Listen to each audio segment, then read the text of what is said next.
Go, go, go. Go, go, go. Go, go, go.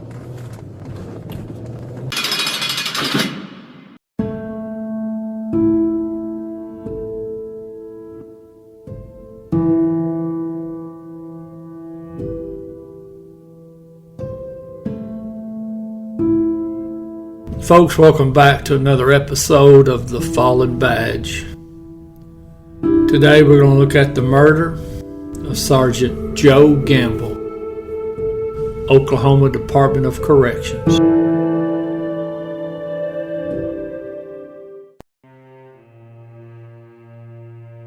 Sergeant Gamble was 28 years old. He had 3 years with the Department of Corrections. Now, he was an Air Force veteran. He was married and he had 4 little boys. Now, Oklahoma's prison system seems to be very consistent with all the other correctional institutes that we've looked at and talked about. Understaffed, and it's very dangerous. And there definitely seems to be just a lack of empathy and just seems like a general apathetic view of correctional officers and their safety. Now, an example of that was a incident that happened a few years ago. Now, this is after Sergeant Gamble was killed, but I think this exemplifies everything we're talking about. There was a fight at the Allen Gamble Correctional Center in Holdenville. Now, if that name sounds familiar, that's because that prison was renamed to Sergeant Gamble's honor. So they got a fight going on. Somebody's got a shank, at least one person did. There's no correctional officers in the area. So the prisoner, he runs to an unlocked office, calls 911. Now, he had to call 3 times to get somebody to answer. His message, according to communications, and according to their taped phone call, inmates said, "No guard, we need help immediately." That's what the fellow told the dispatcher. And that call came in at 10:46 a.m. on a November day. Now, according to their version of the story, that facility, one of their officers called 911 at 11:03 a.m. That's 17 minutes after the call was made by the inmate. That's according to the Hughes County dispatch logs. Now, according to the Department of Corrections, they had a correctional officer present during the fight, but he was on the opposite side of the unit conducting a count. Well, now that kind of sounds like you're splitting hairs. He couldn't be present for the fight if he's at the other side of the unit conducting a count.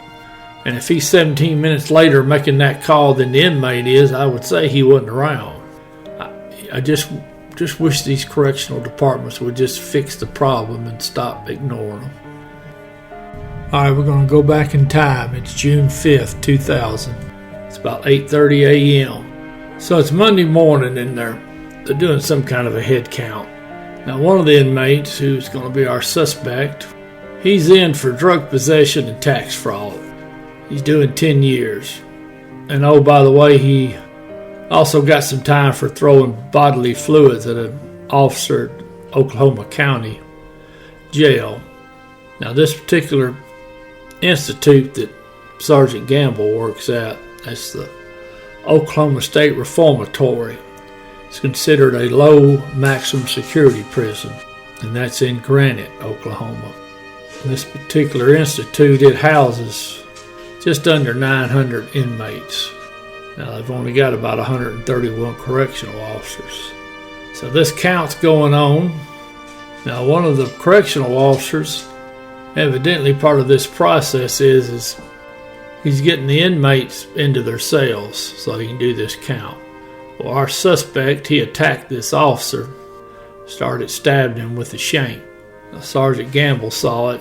He ran down there to help him. Now, Sergeant Gamble got there, tried to control the inmate. The inmate stabbed him in the throat several times. Sergeant Gamble used his hands, grabbed both sides of his throat, using direct pressure, was able to leave the area to seek medical attention.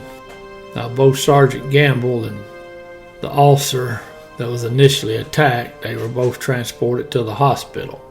Now, the officer that initially was attacked, he'd gotten stab wounds in the scalp, the neck, the shoulder, and the back.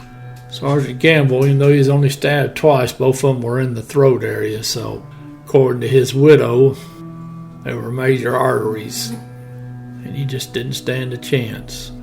Now, this suspect, he runs to it's called a prison day room. Stayed in there with his shank, refused to drop it. Now, the prison response team made the scene, and after about 4 hours, they were able to get him to drop the weapon. Now, the resource material says he had multiple shanks. So finally, after he drops the knives, they take him into custody. Now, at the hospital, the officer survives the multiple stab wound. Sergeant Gamble does not. He died during surgery. He never got to say goodbye to his wife and his son. Now, obviously, the suspect, he gets convicted of first-degree murder. Sentenced to life, no parole. That was in October of 2001. I'm sure that taught him a lesson. So now he'll be free to just kill another guard when he gets the hankering to do so. They sure need to do something different. We're getting played for fools by these suspects, whether they're in prison or out of prison, and we really need to start thinking of something else to do. Really need to up the ante. But I guess as long as it's somebody else's daddy and somebody else's husband or wife that's dying, I guess those that control things just aren't going to see it that way.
Sergeant Joe Allen Gamble.